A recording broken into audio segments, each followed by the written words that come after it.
This is Sky News Tonight. Coming up, I want to break free. Well, he does. We speak to Queen legend Brian May about his rather different election campaign.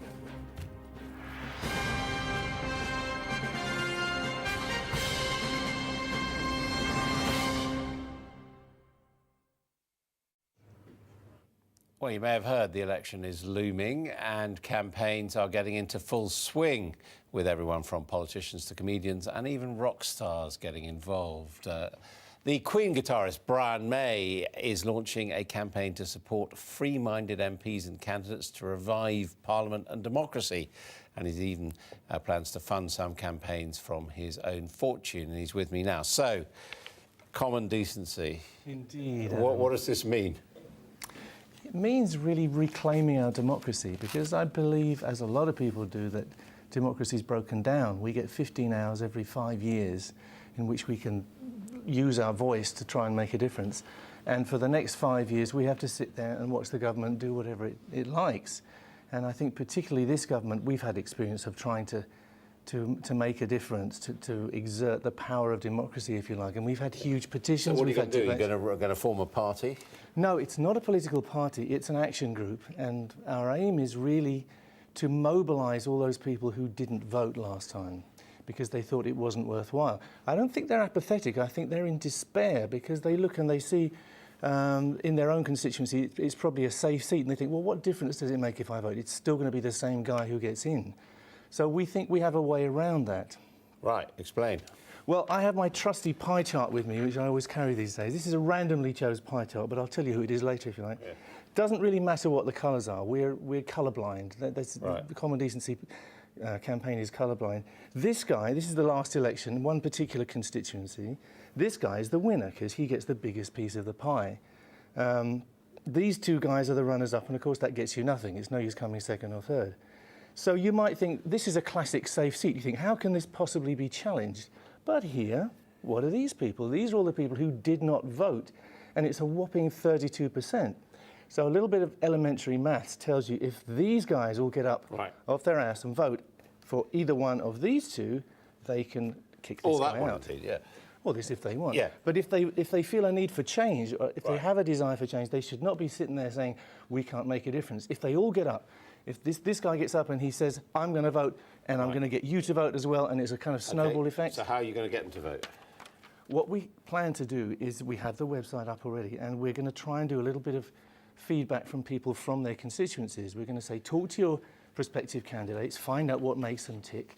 If they're MPs already, find out what their record is in Parliament. Find if they even bothered to vote a lot of the time, or if they voted, were they actually in the debate.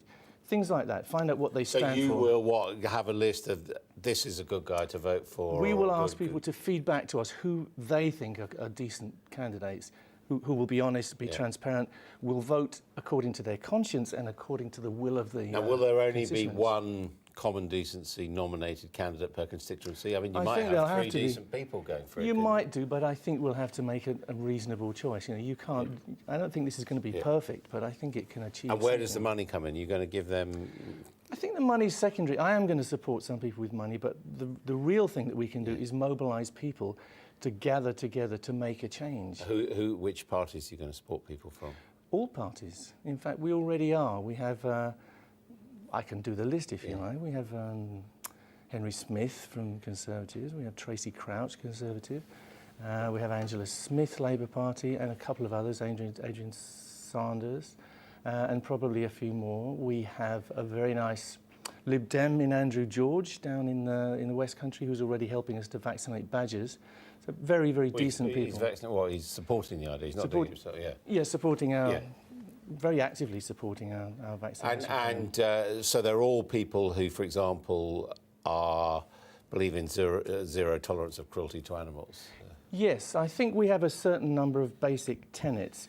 They're arguable, and I think we are asking people to tell us what they think constitutes a pillar of common decency, if you like. Yeah. But yes, compassion to people and to animals is one of our pillars. Go to the website, please, and have a look. And one thing you're against is the whipping system, which basically is against the party system, because if you don't have a whipping system, you can't have a manifesto, can you, really? Because you can't guarantee to deliver it. I guess that's true, but it's more against the traditional view of what is democracy, I think. I mean, to me, we've had first-hand experience of this. We've had people working with us on the badger colour, as a matter of fact. When it came to the vote, they would say to us, look, we'd love to vote to you, but the whip won't let us. If we vote for you, we will lose our privileges of, like, seeing our children at weekends or whatever. Now, that, to me, is the end of democracy. If you elect an MP, you put him in there to act according to his conscience and act according to the will of the people that put him there. If he instead votes according to what he's being told by the party whip, he's not representing you. So democracy fails at that point, in my opinion. I think the whip should be abolished. You also want proportional representation. In the long term, I think some form of proportional representation is absolutely necessary for fairness. But I think if one looks at you and puts you up against someone like Russell Brand, for example, you are still someone who believes the system can be reformed from within rather than from revolution. Yeah, well, I'm not very far from Russell Brand. I mean, I haven't actually talked to him in Well, he says don't vote, and you're saying you want more people to vote. Yeah, but I think he's been slightly misquoted. I'm looking forward to getting together with him at some point, because I've read his book, and I think even if you don't like Russell Brand, I think there's a lot of reasons to be irritated by Russell Brand. You can find reasons not to like him, but read his book and watch his videos, because he has a lot of truth. And I've got to ask you, what do you think the result of the election is going to be?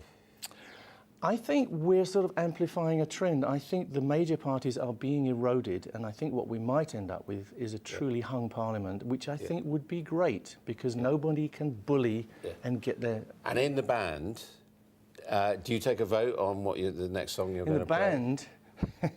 Do you apply your no whipping system? It's me and Roger, and it's fisticuffs most of the time. There's no moderator. We have Adam now. We have the wonderful Adam Lambert. But no, it's a process.